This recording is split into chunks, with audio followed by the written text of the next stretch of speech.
Close your eyes for a moment and listen. What do you hear?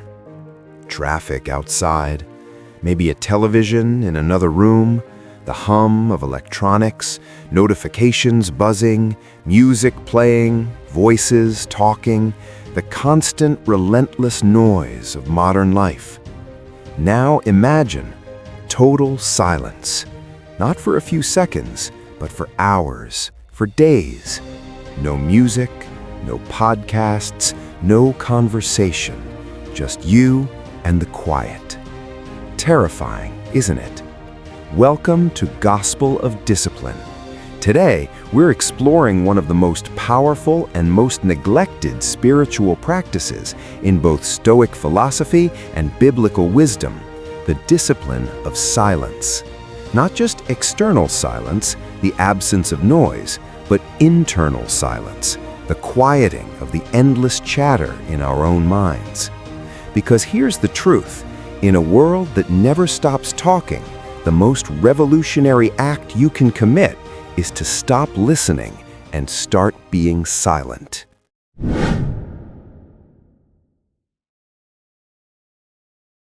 We live in the loudest moment in human history. Think about it. For 99% of human existence, silence was the default. Noise was the exception. People would go hours, sometimes days, in relative quiet. Their thoughts, the wind, their footsteps, that was it. Now, silence is almost impossible to find. We wake up to alarm sounds, we immediately check phones filled with notifications, we turn on music or podcasts while we shower, we listen to the radio in the car, we work in offices filled with conversations and keyboards clicking. We come home and turn on the television. We fall asleep to white noise machines or streaming services. We have systematically eliminated silence from our lives, and we wonder why we feel anxious, scattered, disconnected from ourselves and from God. The ancient Stoics warned about this, though they could never have imagined our modern noise pollution. Seneca wrote, "Nowhere is there peace. We have to withdraw from external things and make ourselves dependent on ourselves." But how can we withdraw from external things when external things are constantly shouting at us through every device we own? The Bible speaks powerfully to this in 1 Kings 19. Elijah, running for his life, exhausted and depressed, encounters God. And listen to how God reveals himself. Then a great and powerful wind tore the mountains apart and shattered the rocks before the Lord. But the Lord was not in the wind. After the wind, there was an earthquake, but the Lord was not in the earthquake. After the earthquake came a fire, but the Lord was not in the fire. And after the fire came a gentle whisper. God was not in the noise. God was in the whisper. But here's the devastating question. How can we hear a whisper when we're constantly surrounded by shouting?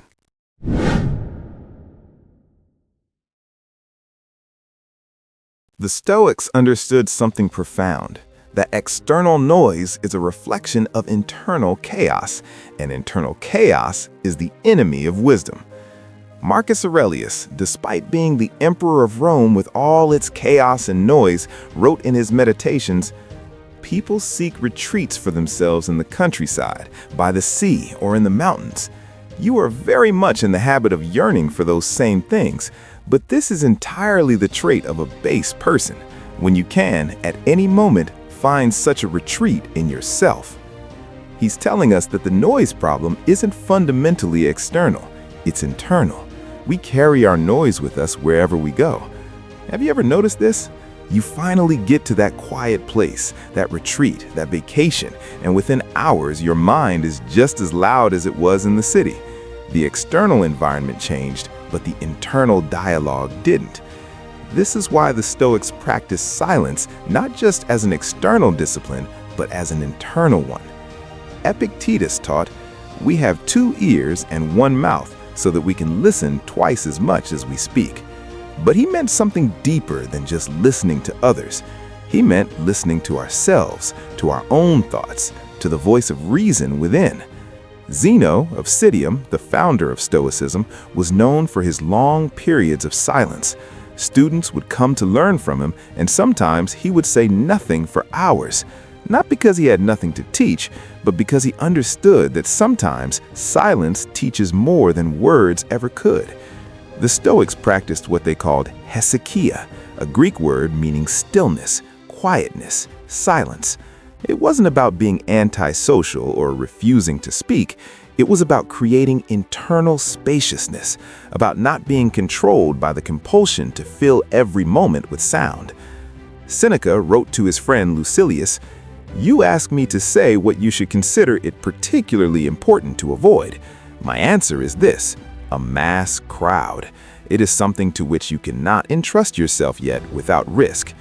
Why? Because crowds are loud, and in that loudness, we lose ourselves.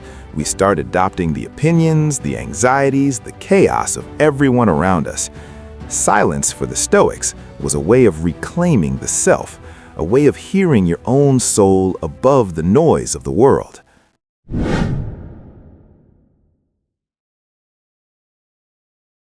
Now let's turn to Scripture, because the Bible is full of silence, and not the kind we're comfortable with.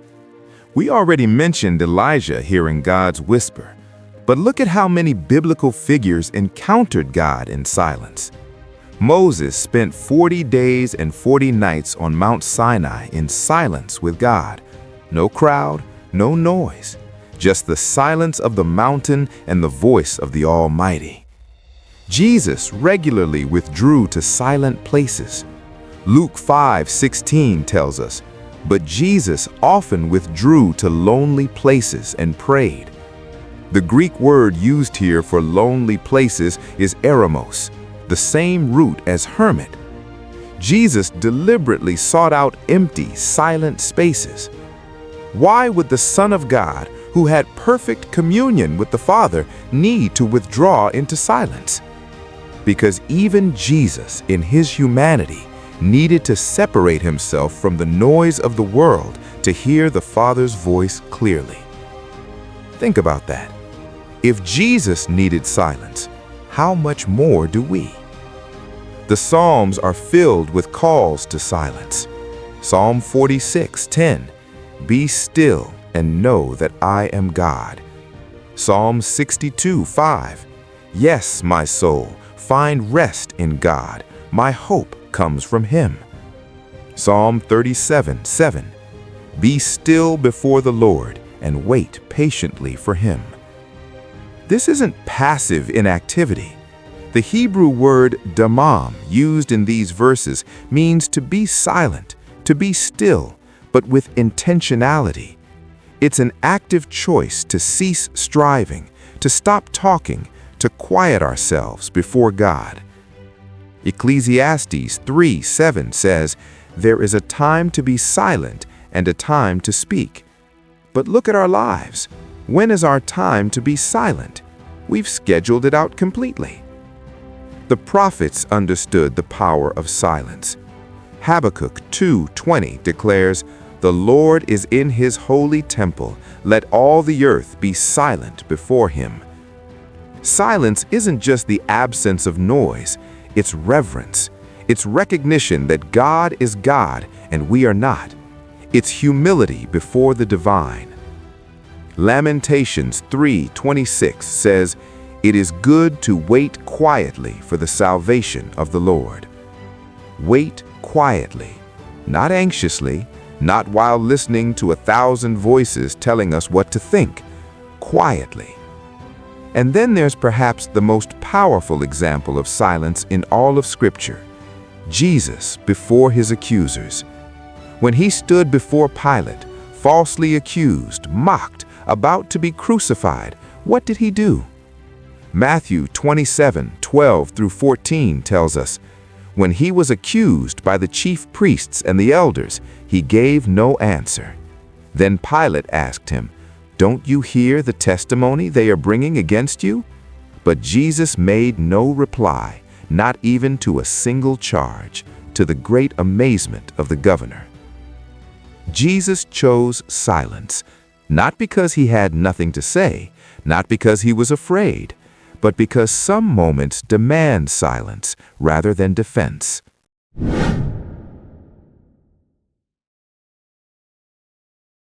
In the 3rd and 4th centuries, thousands of Christians fled to the deserts of Egypt and Syria.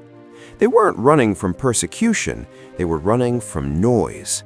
These desert fathers and mothers understood something we've forgotten, that spiritual formation requires silence in a way that no amount of talking, teaching, or even worship services can provide. One of these monks, Abba Arsenius, prayed, "Lord, lead me in the way of salvation," and he heard a voice saying, "Arsenius, flee from men, and you will be saved." Later he prayed again, and the voice said, "Arsenius, flee, be silent, pray always, for these are the sources of sinlessness." Flee, be silent, pray. Another desert father, Abba Poman, said, "A man may seem to be silent, but if his heart is condemning others, he is babbling ceaselessly. But there may be another who talks from morning till night, and yet he is truly silent. That is, he says nothing that is not profitable." This is the key insight. Silence isn't just about not speaking, it's about internal quietness. You can be externally silent while your mind is screaming, or you can speak while maintaining internal peace. The Desert Fathers practiced what they called custody of the tongue. They would go days, weeks, sometimes months without speaking, not as a challenge or a gimmick, but as a spiritual discipline.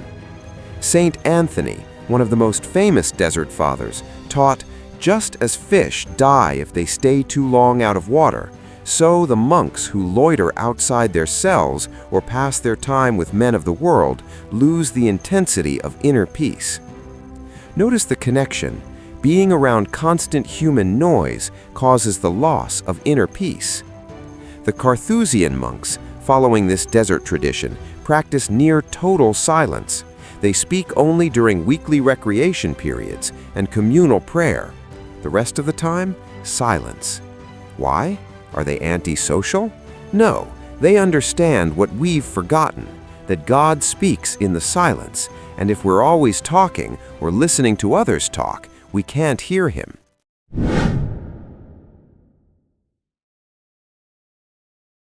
But here's where this gets really challenging. Because even if you manage to create external silence, you quickly discover that you carry your noise with you. Have you ever tried to meditate or pray in complete silence? What happens? Within seconds, your mind explodes with thoughts. Your to-do list, that embarrassing thing you said 5 years ago. What you're going to eat for lunch, an argument you had, an argument you might have, plans, worries, judgments, fantasies, an endless stream of mental chatter. The Buddha called this the monkey mind, constantly jumping from branch to branch, never still. The Stoics recognized this too. Marcus Aurelius constantly reminded himself, the universe is change. Our life is what our thoughts make it. Our thoughts, not external circumstances, our internal dialogue. And what is most of our internal dialogue? Noise. Useless, repetitive, anxious noise.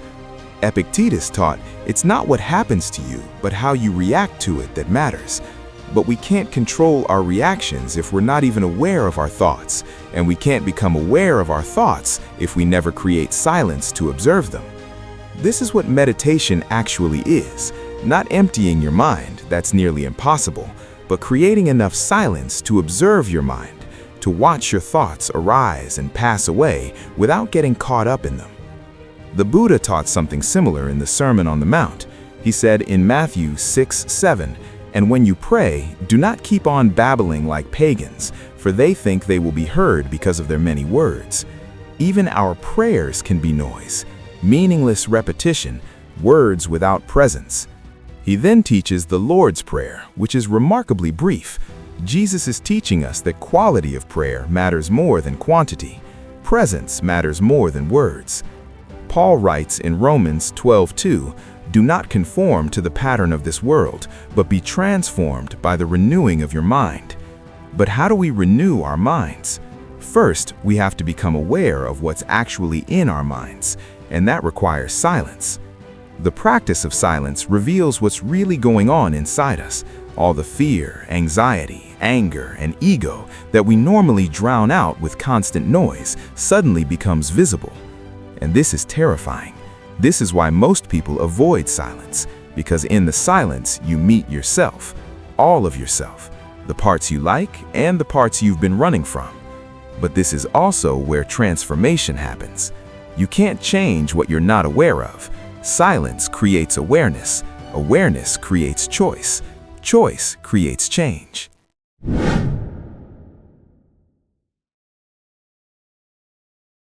Here's something they don't tell you about silence. It's a battleground. The Desert Fathers knew this. They had a term for it, logismai, which means intrusive thoughts or mental battles.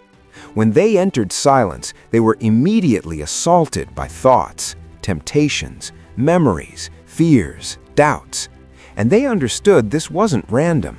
There was spiritual opposition to their silence. Because here's the truth. The enemy of your soul doesn't want you to be silent. Think about it. If you're constantly distracted, constantly consuming content, constantly listening to 1,000 voices, you never have time to hear God's voice. You never have clarity about who you are and what you're called to do. You remain confused, scattered, ineffective. That's exactly where the enemy wants you. Ephesians 6:12 reminds us, "For our struggle is not against flesh and blood, but against the rulers, against the authorities, against the powers of this dark world, and against the spiritual forces of evil in the heavenly realms." Noise is a weapon in spiritual warfare. Distraction is a tactic. But silence? Silence is resistance. Silence is warfare. When you choose silence, you're choosing to resist the powers that want to keep you scattered and powerless. Jesus modeled this. Look at what happened after his baptism, after the Father spoke from heaven declaring, "This is my Son, whom I love. With him I am well pleased." Immediately the Spirit led him into the wilderness. 40 days of silence, fasting, and facing temptation. Why? Because clarity invites opposition. When you hear God's voice clearly, the enemy will immediately try to create confusion. But Jesus stayed in the silence. He faced the temptations, and he emerged in the power of the Spirit. The same pattern is available to us, but we have to be willing to enter the silence and stay there, even when it's uncomfortable, even when thoughts assault us, even when it feels like warfare, because it is warfare. The Stoics, though they didn't have the same theological framework, understood the battle. Marcus Aurelius wrote, "Don't let the force of an impression when it first hits you knock you off your feet. Just say to it, 'Hold on a moment. Let me see who you are and what you represent. Let me put you to the test.'" This is the practice of silence, observing thoughts without being controlled by them, testing impressions rather than immediately believing them. Paul teaches the same thing in 2 Corinthians 10:5. We demolish arguments and every pretension that sets itself up against the knowledge of God, and we take captive every thought to make it obedient to Christ.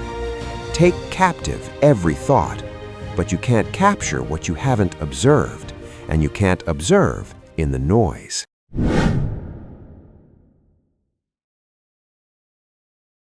So how do we actually practice this?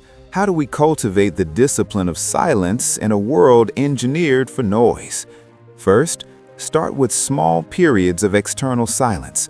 Don't try to go on a week-long silent retreat if you can't handle 15 minutes of quiet. Start small. Set aside 15 minutes in the morning or evening. No phone, no music, no television, no talking. Just sit in silence. This will be harder than you think. Your mind will rebel. You'll feel anxious. You'll want to check your phone after 2 minutes. Sit with it anyway. Jesus said in Matthew 6:6, "But when you pray, go into your room, close the door, and pray to your Father who is unseen." Find your room. literally, a physical space where you can be alone and silent. Second, practice custody of the tongue throughout the day. The Desert Fathers didn't just practice long periods of silence, they practiced restraint in speech all the time. Before you speak, ask yourself, is this necessary? Is this true? Is this kind? Will this build up or tear down? James 1:19 instructs, everyone should be quick to listen, slow to speak, and slow to become angry. Slow to speak. How different would our lives look if we actually practice this? Create rules for yourself. Maybe you don't speak for the first hour after waking. Maybe you don't speak during meals. Maybe you have one day a week where you speak only when absolutely necessary. Third, eliminate unnecessary noise. Do you really need music playing while you shower, while you cook, while you drive? Try doing these activities in silence. Turn off the television when you're not actively watching something. Don't have background noise just for the sake of noise. Create a technology Sabbath, one day a week, or even just a few hours, where you turn off all devices, all of them. As Seneca wrote, the man who spends all his time as his own company is never at leisure. Fourth, practice contemplative prayer. This is different from intercessory prayer, where you're asking God for things or talking to God about your concerns. Contemplative prayer is about being silent before God. Choose a single word or phrase, maybe Jesus, maybe be still, maybe peace. Sit in silence, and when thoughts arise, gently return to that word. Don't fight the thoughts. Don't judge yourself for having them. Just notice them and return to stillness.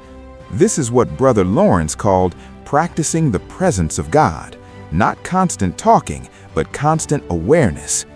Fifth, go on periodic silent retreats. Once a month, once a quarter, or at least once a year, get away for an extended period of silence, a full day, a weekend, a week if possible. Many monasteries and retreat centers offer silent retreats. You don't have to be Catholic or even particularly religious to attend many of them. Follow Jesus' example. Luke 4:42 tells us, at daybreak, Jesus went out to a solitary place. If the Son of God needed this, we certainly do. Lastly, journal your experience. After periods of silence, write down what you noticed. What thoughts came up? What did you hear God saying, if anything? What did you learn about yourself? Marcus Aurelius' Meditations is essentially his journal of self-reflection. He wrote to himself to process his thoughts and reinforce his philosophy. Your journal becomes a record of your inner journey. Over time, you'll see patterns, you'll see growth, you'll see God's faithfulness.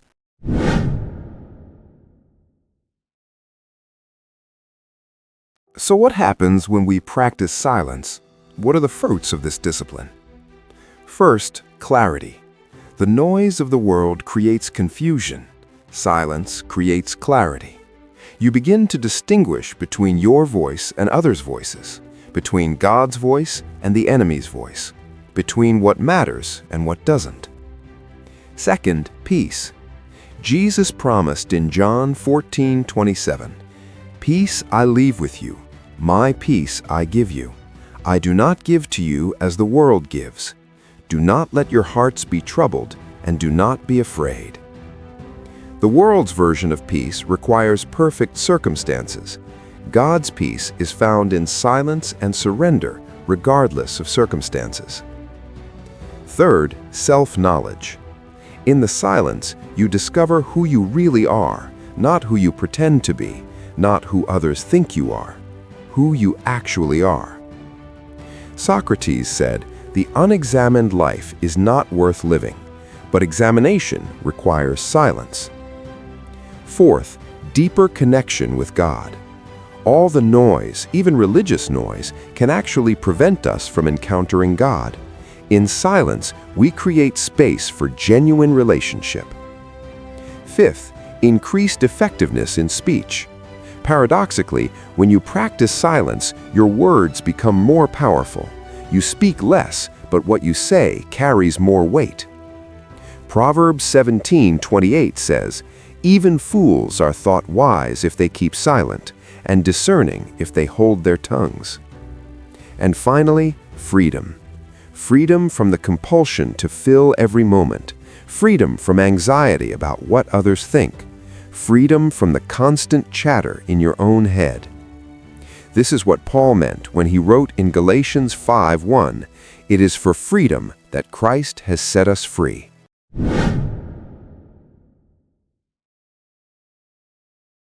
Silence isn't easy. It's not comfortable. In fact, it might be one of the hardest disciplines you ever practice, but it's also one of the most transformative. In a world drowning in noise, the most radical thing you can do is be silent. To resist the compulsion to constantly consume, to create space to hear God's voice. Start today. Start now.